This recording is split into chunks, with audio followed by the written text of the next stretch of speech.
privacy and the media. Newt Gingrich raised the issue just yesterday when he objected to our airing of his mother's remarks about what she said were his views on the First Lady. Once you enter public office, do you relinquish all rights to privacy? President Clinton certainly understands the dilemma.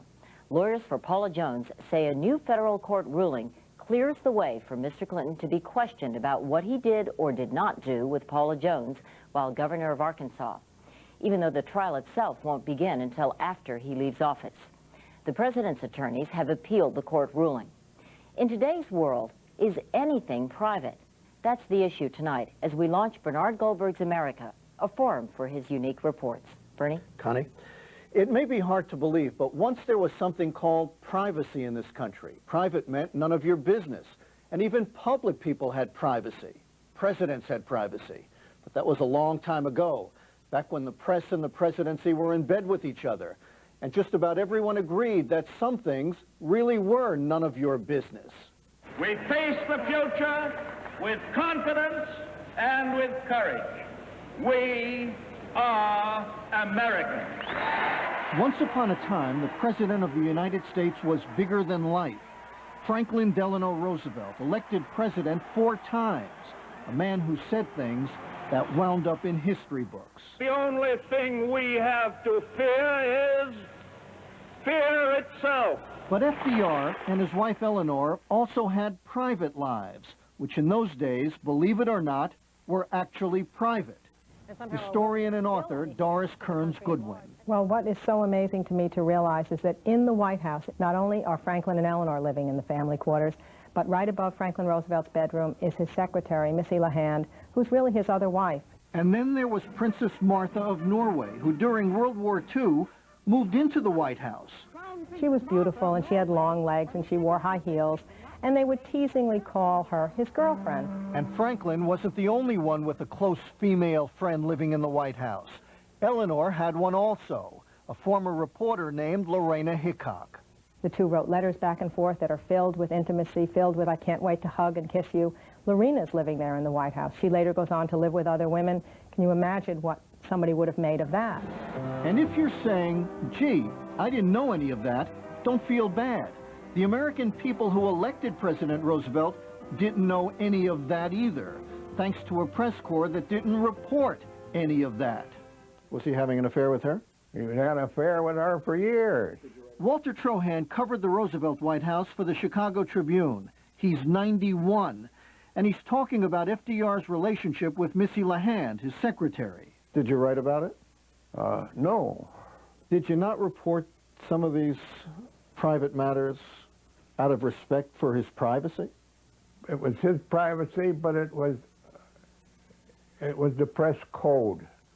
Not individually, but the press. And the code said what, basically? Well, we don't go into the private life. We don't divulge that. Privacy for a president? It's history. Mr. Clinton exposed himself to me that day. Yes, I was Bill Clinton's lover for 12 years. Governor Clinton use a condom? Do you think you've put questions about infidelity behind you? The White House may not have changed much since President Roosevelt lived here, but our notion about privacy and the presidency sure has. The very idea that reporters would have asked FDR about his sex life is unthinkable, about as preposterous as someone asking the President of the United States of America about his underwear. Mr. President, the world's dying to know, is it boxers or briefs?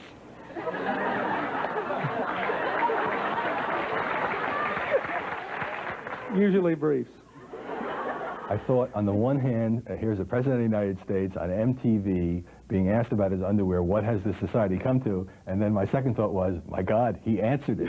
Howard Kurtz is the media critic for the Washington Post, who says the press is more uninhibited these days because society is more uninhibited these days. Howard, can you imagine anybody asking Franklin Roosevelt about his underwear? It boggles the mind to even contemplate. In the 40s and 50s and 60s, Television shows, sitcoms, didn't show married couples sleeping in the same bed. I mean, there were lots of things that simply weren't discussed in public. Now it seems everything is discussed in public. And so the media, which still think of themselves as a serious-minded institution, have become like all of entertainment. We pander to all this kind of titillating stuff that people are interested in. Are you prepared tonight to say that you've never had an extramarital affair? Now, questions like that wind up in the most legitimate places. This is 60 Minutes. And it's because the mainstream media that used to scorn tabloids and their sex scandals are now taking their lead from those very same tabloids. There is an extensive series of reports in today's New York Post alleging that a former U.S. ambassador, a man now deceased, had told several persons that he arranged for a sexual tryst involving you and one of your female staffers in Geneva in 1984. I'm not going to take any sleazy questions like that from CNN. I am very disappointed that you would ask such a question of me, and I will not respond to it. I haven't. Now character has become this all-purpose fig leaf. We can report any story, no matter how sleazy, no matter how personal, and say, well, this tells us something about the person's character. Do you believe that adultery is immoral? Yes. Have you ever committed adultery? I do not have to answer that question. I think we're going too far today, but I don't think maybe we went far enough then. Let's say you called your editor back in Chicago. Oh, I told my editors about Missy, yes. You did? Oh, yeah. And let's say you said to them, I want to write a story about President Roosevelt and Missy. Oh, no way. They wouldn't let me. No way. No way. It was just assumed that nobody would ask him questions that intruded on his private life. Doris Kearns Goodwin tells us just how different things used to be in her latest biography, No Ordinary Time. The press, she says, not only revealed nothing about FDR's relationships, incredibly, it revealed virtually nothing about, well, just listen to this. The President of the United States, FDR, is paralyzed. Paralyzed. He can't walk without help. He can't even get out of his bed in the morning without calling for his valet to help him into his wheelchair to get to the bathroom. And no one had any conception of that, except the people who worked with him closely. I'm a tough guy. And the public knew that he'd had polio, but simply assumed that he was lame. They thought he could walk. They thought he could get around. This is astounding that the president is paralyzed and the press doesn't report it. I find it impossible to imagine. If a new reporter or a new photographer came on the scene and tried to snap a picture of Roosevelt in his wheelchair, looking crippled, being carried, the older photographer would knock the camera to the ground or block the shot with his body. Of the 25,000 pictures in the Roosevelt archives, only 2 show him in a wheelchair. During his 12 years in the White House, not a single news photo was ever published showing him like this. I've carried Roosevelt. So obviously the press corps knew that Roosevelt couldn't walk. Oh, we knew it all the time. But why wouldn't the press flat out say, President Roosevelt, who has polio, is paralyzed and can't walk? 90-some% of the press was heart and soul with Roosevelt. And they didn't want to say it. FDR, who could no more walk than fly, conspired with the press to mask his paralysis with a remarkable deception. He had thick braces on his legs from his ankles really up to above his knees. And the braces kept his legs locked into place.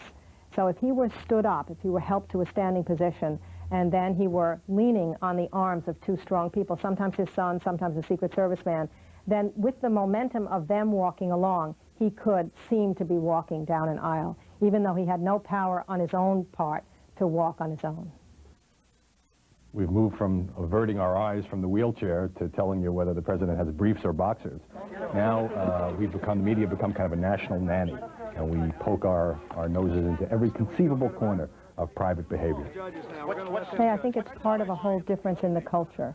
I mean, there was a deeper sense on the part of everybody in their everyday life back in the 1930s and 40s that there were boundaries around private life. It's inconceivable to imagine people in the 30s and 40s, forget the president, going on the equivalent of Oprah Winfrey or Phil Donahue and talking about their abusive stepfather. My stepfather, as you know, we had some problems growing up, but he was very good to me. It's been called the Oprahization of America, and politicians are in on it.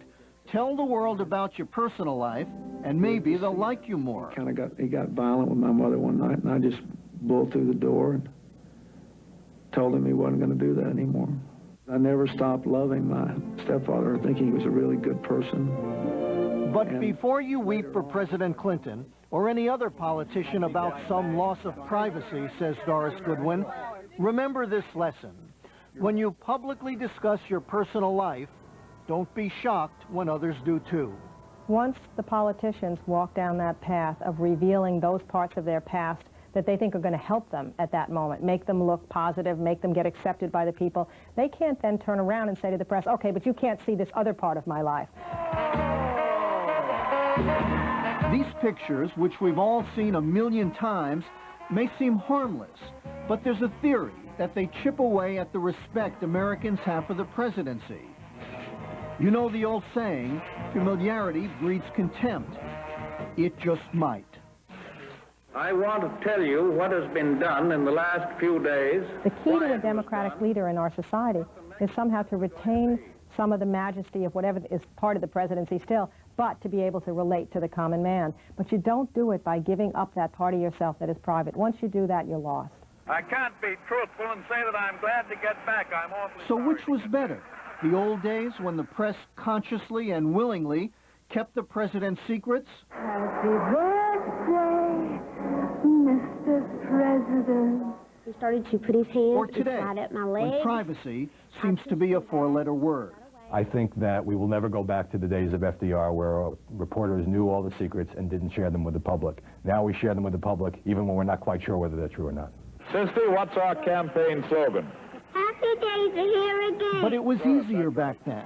All Roosevelt had to contend with was polio and World War II. If he also had to deal with television, with the man who couldn't walk, even run.